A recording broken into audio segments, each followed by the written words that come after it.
Hey everybody, and welcome back to the channel. So I know the title that I have for this video, What Killed the Xbox, is a little hyperbolic here, but it's something to worth note in terms of hardware and brand dominance going forward. And I should note, when I say what killed the Xbox, I'm simply talking about the box you play the games on, not the brand Xbox. The brand Xbox is backed by Microsoft and will be around for as long as Microsoft wants it to be around for, since Microsoft is a multi-billion-dollar company. So before I get into the quote-unquote downfall of the Xbox brand when it comes to hardware sales, it's a little quick history lesson to go for you in case you weren't around in the late 90s, early 2000s. You're not an old person like myself. So the Xbox launched on November 15th, 2001 to a huge fanfare. And in a sense, for a lot of us around at the time, especially if we were like teenagers, 20-somethings, it felt like it was a Sega Dreamcast 2.0. Sega had partnered with Microsoft to build the UI for the Dreamcast, and that partnership continued through to the Xbox. At this point, Sega had gotten out of the hardware business. The Dreamcast was their last system. And they started porting over titles like Panzer Dragoon, Jet Set Radio. I think Shenmue also came over. Like a bunch of like Dreamcast titles or Dreamcast exclusives made their way onto the Xbox. But Xbox did a smart thing, or Microsoft did a smart thing with the Xbox that the Dreamcast didn't do.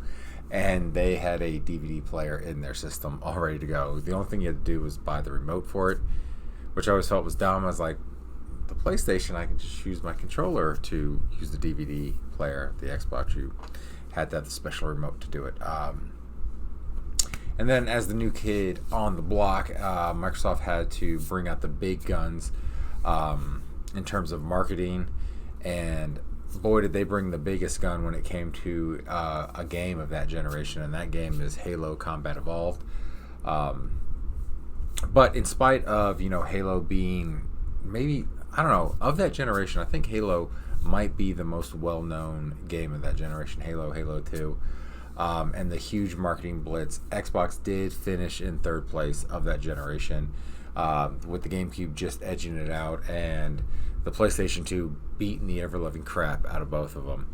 But, I mean, the PlayStation 2 maybe is the best-selling system of all time. It's getting kind of sketchy with Sony upping that ante up there. But yeah, best-selling system of all time, the Sony PlayStation 2. So yeah, needless to say, Microsoft fell short. It wasn't a failure, though. Microsoft learned a lot from this, and they came out in the next generation swinging with the launch of the Xbox 360. It beat the PS3 to the market by about a year, and it was $100 less.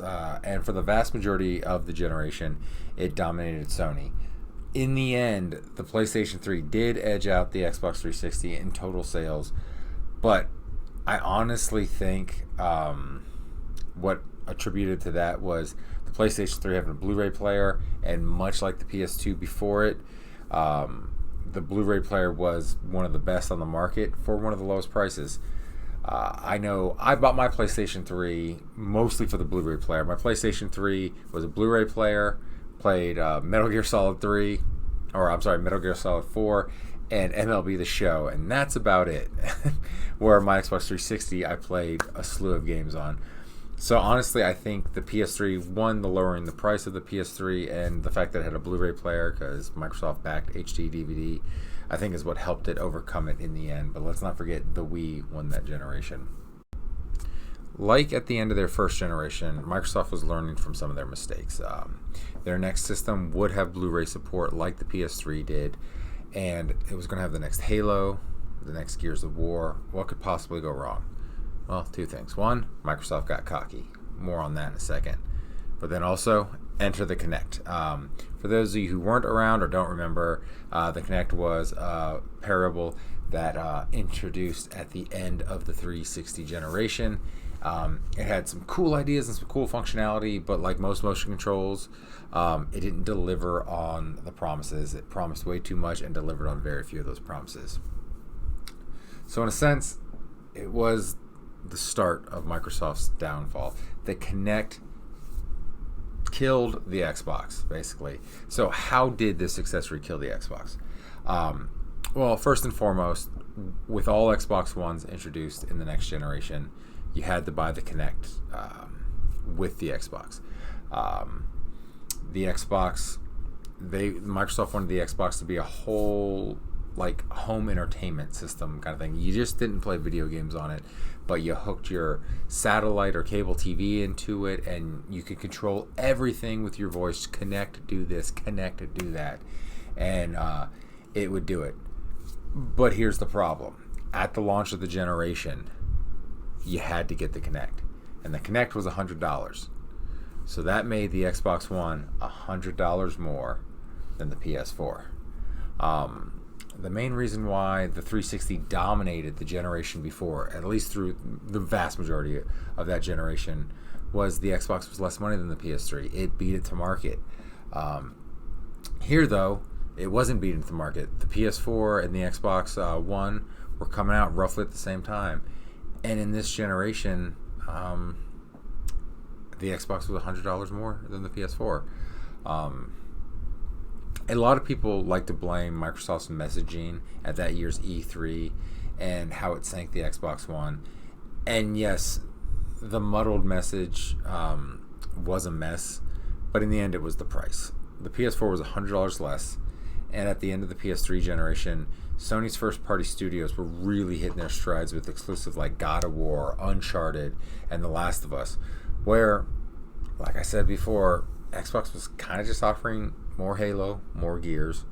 Forza hadn't really taken shape yet, but more on that later. The Xbox One did recover a little bit.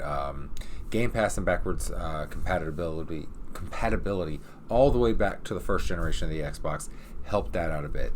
But Phil Spencer said it best when he said that this was the worst generation to lose, because it's when gamers started buying more and more digital games, and they wanted their collection to move up to the next system. And he's not wrong about that. When the PS5 and Series X launched in 2020, both were kind of hard to come by due to chip shortages, but the Xbox Series X started showing up in stores and on online retailers a lot sooner than the PS5 did. Yet somehow, even with less supply at the time, PS5 still has doubled the amount of sales of the Xbox Series X. And a lot of it is because those PS4 owners wanted to carry their digital library on through to the next video game console. This generation, Xbox has moved away from exclusive games. Just about everything they publish from their studios appear on PC, PlayStation, and some on the Switch. It's not a dumb move considering they're tapping into markets and making money, but it doesn't give anyone incentive to buy their $500, soon to be $650 Xbox, and I think that's Microsoft's new strategy. Consoles are seemingly on their way out given the price increase by Sony and Microsoft. We're approaching gaming PC territory, and the next Sony and Xbox systems might be close to $1,000. Shoot, the Switch 2 clocked in $50 more than the highest price analysts were predicting. With that said, positioning yourself as a publishing giant could be advantageous for the Xbox brand. Sure, there will be Xboxes probably made by other PC makers like Asus and Lenovo, where they're just going to be Xbox that are just branded PCs that Microsoft won't have to worry about the overhead. They simply publish the games, and they're doing that now and offering Game Pass on a variety of devices, like they do now with anything can be an Xbox program. And honestly, I think by 2026, we're going to see Game Pass come to the Switch and possibly PS5, PS6, maybe 2026, maybe 2027, but I feel it's coming at some point. When it comes to the Xbox brand, last quarter, all revenues were up except for hardware sales. So moving from hardware and just licensing the brand name out and focusing on publishing and subscriptions will be what's next for Xbox, and they'll probably make more money doing that. So in a sense, like I said in my short, the Xbox really is the new Sega. A modest start to their console venture, a big splash with their second generation, and then missteps led to diminishing returns in the third and fourth generations, which ultimately led to them becoming a publisher. I hope you enjoyed this video. If you did, please give it a like and think about subscribing. Would really appreciate it. I'm trying to get to 500 subs now. We're 51 away. So any likes, any subscribes, if you want to share this video with friends, that would be great. And as always, have a great rest of your day, and I'll see you in the next video. Take care now. Bye.